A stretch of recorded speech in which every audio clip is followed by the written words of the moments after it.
Joseph, this is a book from you to me that we could read together.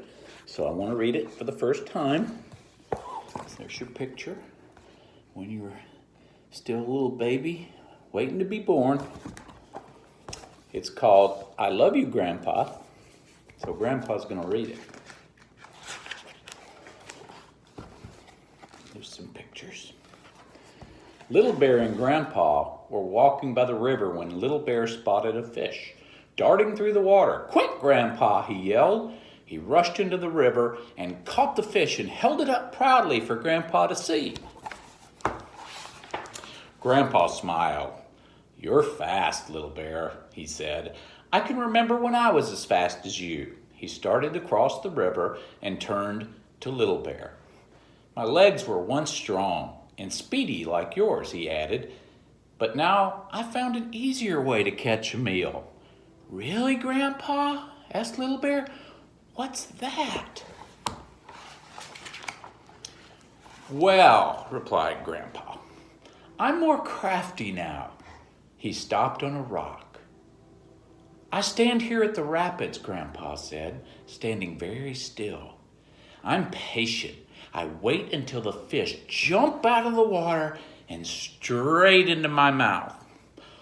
"Wow," said Little Bear. "I love you, Grandpa. You're so clever."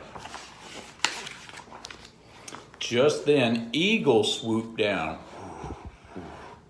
The beat of his wings ruffled the bear's fur. They saw his sharp claws.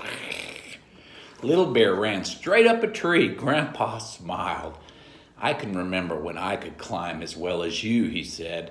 "My arms were strong, but now I don't need to run away." "Really, Grandpa?"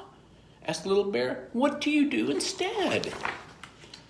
"Well," replied Grandpa, "I'm bolder now." When Eagle swooped again, Grandpa barked in his deep, gruff voice.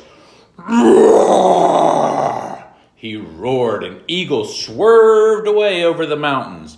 "Wow," said Little Bear. "I love you, Grandpa. You're so brave." They walked until they came across a slope where the dirt was softer and deeper. "Watch me, Grandpa," called Little Bear. "I can dig myself a really good hollow to sleep through in the winter." And Little Bear began to scrape away the soil. Grandpa smiled. "I can remember when I could dig as well as you," he sighed.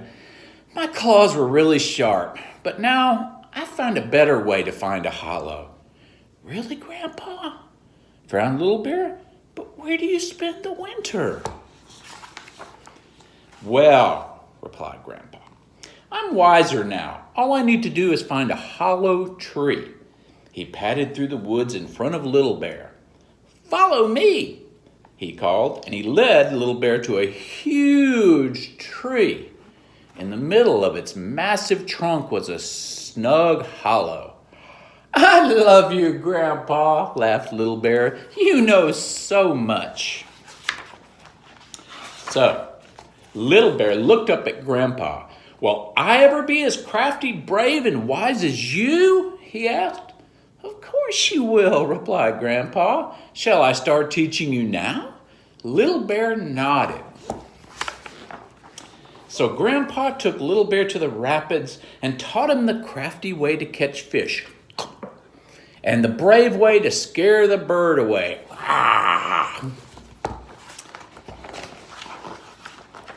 Soon snowflakes began to fall.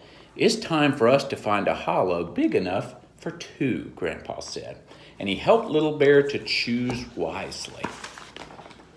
Little Bear snuggled up to Grandpa. He felt really good. "I love you, Grandpa," he laughed. Grandpa ruffled Little Bear's messy head. "I love you too, Little Bear." "And I love you too, little Joseph."